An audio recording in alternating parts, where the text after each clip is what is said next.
Rushing or hurrying up on occasion takes up more time, just as getting cheap or trying to save on quality could ultimately cost more. A whole lot more, as in the case of the Cabagan-Santa Maria Bridge in Isabela, which the President saw for himself earlier today and bewailed the bridge's flawed design as root cause, along with its budget of 800 million pesos less from the original. As such, there will be hell to pay for those responsible for the collapse of Cabagan-Santa Maria Bridge and its frail design that reeks of corruption and incompetence, as our Kenneth Paciente reports. Traces of the collapse that occurred last month can still be seen on the Cabagan-Santa Maria Bridge in the province of Isabela. This truck remains hanging on the damaged section of the bridge, while other vehicles and motorcycles are still stranded. Thus, residents, motorists, and commuters are temporarily using the overflow bridge. One of them is Teresito, who is disappointed over the failure of a supposedly well-maintained bridge daily, but then has to endure a rather longer and rough route instead. Perwisyo na naman talagang pagbiyahe sa mga trabaho. To determine the root cause of the incident, President Ferdinand R. Marcos Jr. personally inspected the bridge, accompanied by representatives from DPWH Region 2, the central office, and local officials.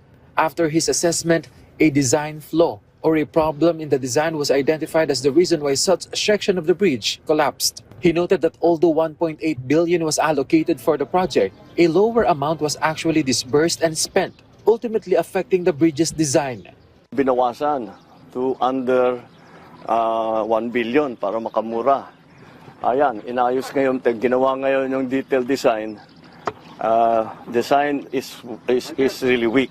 Dahil kung tutusin ninyo, this is supposed to be a suspension bridge, nakasabit.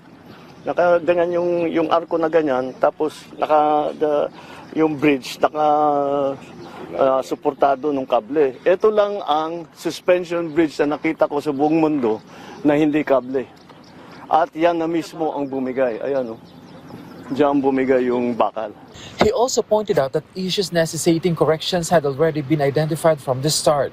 Nung una pa nga ginagawa ito, kasi naging umabot 900 million natin yung original na budget, umabot ng 1.2 dahil nag-refit.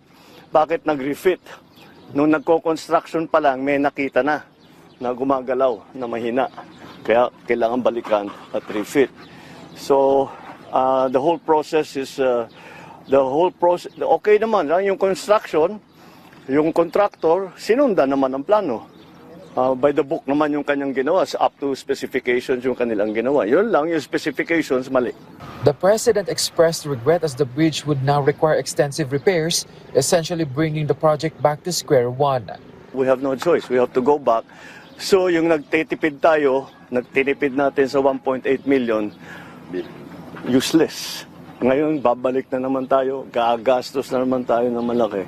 Papalitan natin yung mga support, parang nagtayo na naman tayo ng bagong tulay. However, the President assured that accountability will be exacted. But he also emphasized that the primary focus should be in addressing the issue and fixing the bridge first. I always have a saying, fix the problem, not the blame.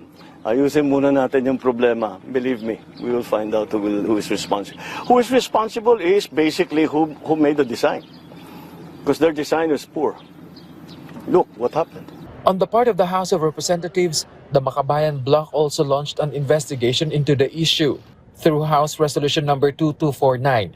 They aim to determine whether corruption or negligence played a role in the incident. And to keep such incident from happening again, the Palace suggests maganda rin po na maisbigay nating suggestion at malamang po din yan ang gagawin ng administrasyon. I-inspect po hanggat maaari lahat po with the help of DPWH, with the help of LGUs, lahat po ng mga tulay. From PTV Manila, Kenneth Paciente, Balitang Pambansa.